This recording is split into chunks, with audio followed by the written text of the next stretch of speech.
ગઈકાલે બોટાદ જિલ્લાના હળદળ ગામમાં ભારતીય જનતા પાર્ટીના રાજુલાના ધારાસભ્ય હીરા સોલંકી તેમજ તેમના ભત્રીજા દિવ્યેશ સોલંકી સહિતના આગેવાનો છે તે હળદળ ગામમાં જે પથ્થરમારાનો ઘટનાક્રમ બન્યો હતો અને હાલ જેલમાં બંધ જે કોળી સમાજના લોકો છે તેમના પરિવારને મળવા માટે પહોંચ્યા હતા તે બાબતને લઈને રાજનીતિ ગરમાઈ છે।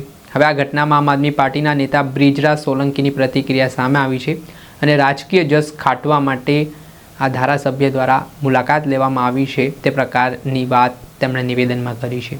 શું કહી રહ્યા છે બ્રિજરાજ સોલંકી, શું પ્રહાર તેમણે કર્યા છે, વિગતે વાત કરીએ। વૈષ્ણવજન તો તેને કહીએ જે પીડ પરાઈ જાનાને રે। નમસ્કાર દર્શક મિત્રો, નવજીવન ન્યૂઝમાં આપનું સ્વાગત છે। હું છું ફૈઝાન। ફરી એકવાર બોટાદના હળદળ કાંડની ઘટનાના પ્રકરણમાં રાજનીતિ ગરમ થઈ છે। આરોપ પ્રત્યારોપનો દોર લાગવાની શરૂઆત થઈ છે, કેમ કે થોડાક દિવસ પહેલાં ધારાસભ્ય હીરા સોલંકી અને તેમના ભત્રીજા દિવ્યેશ સોલંકી દ્વારા હળદળ ગામમાં જે પોલીસ પર પથ્થરમારાનો બનાવ બન્યો, ત્યારબાદ પોલીસે લાઠીચાર્જ કર્યો અને આમાં હળદળ ગામના જે કોળી સમાજના મોટાભાગે લોકોની પોલીસે ધરપકડ કરી હતી। તે ઘટનાના સંદર્ભમાં તેઓ કોળી સમાજના જે લોકો જેલમાં બંધ છે તેમના પરિવારને મળવા માટે પહોંચ્યા હતા। ત્યારે આ મુલાકાત બાદ હવે બ્રિજરાજ સોલંકી જે આમ આદમી પાર્ટીના નેતા છે તેમની પ્રતિક્રિયા આવવાની શરૂઆત થઈ છે।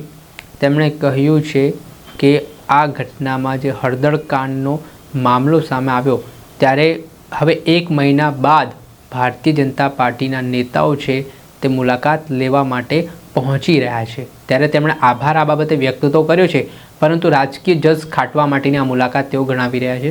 તેઓએ કેટલાક સણસણતા સવાલો કરવાની શરૂઆત કરી છે અને કહ્યું છે કે ભારતીય જનતા પાર્ટીમાં કોળી સમાજ સાથે અન્યાય થતો હોય તે પ્રકારના આરોપો બ્રિજરાજ સોલંકીએ લગાવ્યા છે અને જે લીગલ કમિટી આમ આદમી પાર્ટીની આ હળદળના કેસને લડી રહી છે તેને લઈને પણ તેમણે વાત કરી છે અને મંત્રીઓ, સાંસદો અને કોળી સમાજના ધારાસભ્ય છે તેમને શું કહ્યું બ્રિજરાજ સોલંકી તે પણ સાંભળ્યું। નમસ્કાર, જય હિન્દ, જય ભારત, જય જવાન, જય કિસાન। દોસ્તો, હું બ્રિજરાજ સોલંકી। મિત્રો, ગત રોજ બોટાદ જિલ્લાના હળદળ ગામ ખાતે ભારતીય જનતા પાર્ટીના અમુક નેતાઓ જે કડદા કાંડને લઈને 85 લોકો જેલની અંદર છે એમના પરિવારજનોની મુલાકાતે પહોંચ્યા હતા। એમનો આ તકે હું ખૂબ ખૂબ આભાર વ્યક્ત કરું છું કે તમને 1 મહિના પછી પણ આ પરિવાર યાદ આવ્યો, સમાજ યાદ આવ્યો। એમનો આ તકે હું ખૂબ ખૂબ આભાર વ્યક્ત કરું છું। અને સાથોસાથ દુઃખની વાત એ છે, સમાજ એવું કહે છે કે માત્ર ને માત્ર જશ મેળવવા માટે, તક ઝડપવા માટે આ લોકો મુલાકાતે પહોંચ્યા હતા।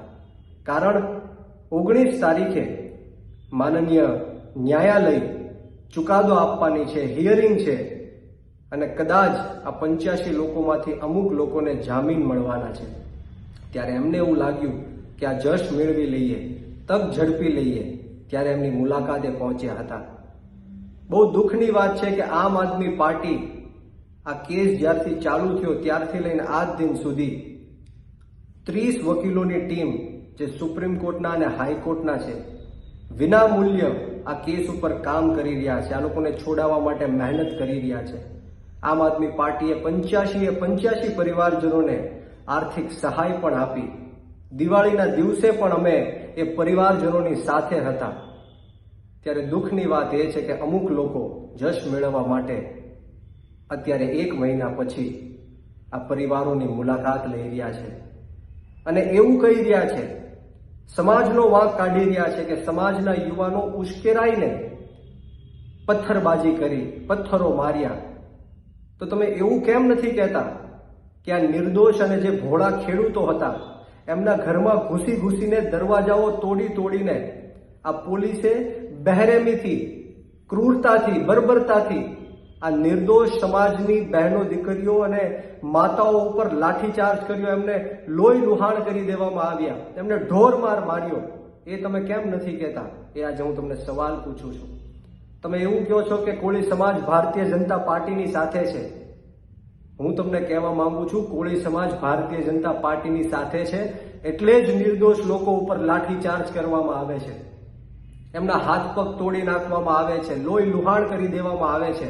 કોળી સમાજ ભારતીય જનતા પાર્ટીની સાથે છે એટલે જ એમની ઉપર અવારનવાર દમન ગુજારવામાં આવે છે। ત્યારે ખાલી બોટાદની વાત નહીં પરંતુ જસદણ વિછ્યાની અંદર નિર્દોષ 92 લોકો ઉપર 307 જેવી ગંભીર કલમો લગાડીને એમને જેલની અંદર પૂરવામાં આવ્યા હતા. લાઠીચાર્જ કરવામાં આવ્યો હતો. ઊંચા નીચા કોરડા ખાતે 70 કરતા પણ વધારે વૃદ્ધ મહિલાઓ ઉપર લાઠીચાર્જ કરીને, બુઝુર્ગો ઉપર લાઠીચાર્જ કરીને કીડા મકોડાની જેમ જેલની અંદર પૂરી દેવામાં આવ્યા હતા. ત્યારે ક્યાં હતા? લાઠીની અંદર પણ 15 કરતા વધારે કોળી સમાજના નિર્દોષ લોકો ઉપર આ પોલીસે જ્યારે દમન ગુજાર્યો હતો ત્યારે તમે ક્યાં હતા? આ બોટાદ કડદા કાંડને લઈને આ લોકોને પોલીસ કસ્ટડીમાં 2 દિવસ સુધી જમવાનું નહોતું આપ્યું, પાણી પણ નહોતું આપ્યું, પગમાં ચપ્પલ પણ પહેરવા માટે નહોતા આપ્યા. ત્યારે તમે ક્યાં હતા? જો તમને ખરેખર આ સમાજની ચિંતા હોત તો તમે બીજા જ દિવસે આ પરિવારની મુલાકાત લે, તેમને આર્થિક સહાય આપે, એમની માટે વકીલો રોકીને આ કેસ ઉપર કામ કરાવડાવે. પરંતુ હવે આ કેસ જ્યારે માનનીય ન્યાયાલયના હાથમાં છે, હવે કોર્ટ મેટર ચાલી રહી છે, ત્યારે ક્યાંક ને ક્યાંક તમે જશ મેળવવા માટે કે આને રજૂઆત કરીએ, આને ભલામણ કરીએ એવી વાતો કરી રહ્યા છો. ત્યારે હું તમામ ગુજરાતના કોળી સમાજના આ નેતાઓને કહેવા માંગીશ, 40 જેટલા ધારાસભ્યોને કહેવા માંગીશ, અનેક સાંસદો છે એમને કહેવા માંગીશ, મંત્રીઓ, કેબિનેટ મંત્રીને કહેવા માંગીશ કે આજ દિન સુધી તમે કોળી સમાજને ન્યાય નથી અપાવી શક્યા. સમગ્ર ગુજરાતની અંદર સૌથી મોટામાં મોટી વોટ બેંક હોય તો એ કોળી સમાજની છે. 2.5 કરોડ કરતા પણ વધારે કોળી સમાજ આ ગુજરાતની અંદર વસી રહ્યો છે અને કોળી સમાજના મતે તમે ધારાસભ્ય, સંસદ સભ્યો અને મંત્રીઓ બન્યા છો, ત્યારે તમે એક છડીના 2 કટકા પણ નથી કરી શક્યા. ત્યારે આજે હું તમને કહેવા માંગીશ કે આવનારા દિવસોની અંદર જો આ કોળી સમાજના નિર્દોષ લોકો ઉપર ખોટા જે કેસો કર્યા છે પાછા ખેંચવામાં નહીં આવે, જે કોઈ પણ અધિકારીઓએ બહેરેમીથી, ક્રૂરતાથી, બર્બરતાથી આ નિર્દોષ કોળી સમાજના યુવાનો અને વડીલો, માતાઓ ઉપર જે લાઠીચાર્જ કર્યો છે, દમન ગુજારવામાં આવ્યું છે, એમને સસ્પેન્ડ કરવામાં નહીં આવે તો હું આવનારા દિવસોમાં ગાંધી ચિંધ્યા માર્ગ ઉપર અને જરૂર પડે તો શહીદ આઝમ સરદાર ભગતસિંહના માર્ગ ઉપર પણ મારી આંદોલન કરવાની તૈયારી છે. આ તમામ લોકોને સત્તા પક્ષના જેટલા પણ કોળી સમાજના ધારાસભ્યો છે, સંસદ સભ્યો છે, મંત્રીઓ છે, કેબિનેટ કક્ષાના મંત્રીઓ છે, એમને હું આ તકે વિનંતી કરું છું કે કોળી સમાજમાં જો તમે જન્મ લીધો હોય, કોળી સમાજના મતે તમે જીત્યા હોય, ધારાસભ્ય, સંસદ કે મંત્રી બન્યા હોય તો તાત્કાલિક ધોરણે જશ મેળવવાની વાત નહીં, પરંતુ ખરેખર કોળી સમાજની પડખે ઊભા રહીને એમને ન્યાય અપાવો, કોળી સમાજના કેસો પાછા ખેંચાવડાવો. આવનારા દિવસોમાં આમ આદમી પાર્ટી કોળી સમાજની સાથે ઊભી છે અને આવનારા દિવસોમાં તમામ ખેડૂતો અને યુવાનો હવે જાગૃત થઈ ગયા છે અને જડબાતોડ જવાબ દેવા માટે આવનારા દિવસોમાં મેદાનમાં પણ આવી રહ્યા છે. જય હિન્દ, જય ભારત, જય જય ગરવી ગુજરાત. આપણે સાંભળ્યા હતા આમ આદમી પાર્ટીના યુવા નેતા બ્રિજરાજ સોલંકી, જે મામલે હવે આમ આદમી પાર્ટીના નેતા અને ભારતીય જનતા પાર્ટીના નેતાઓ સામસામે આવ્યા હોય તેવી સ્થિતિનું નિર્માણ થયું છે. કેટલાક સણસણતા સવાલ બ્રિજરાજ સોલંકીએ પોતાના જે નિવેદનમાં પૂછ્યા છે, ત્યારે હવે જોવાનું રહ્યું કે આગામી સમયમાં કઈ રીતની પરિસ્થિતિનું નિર્માણ થાય છે.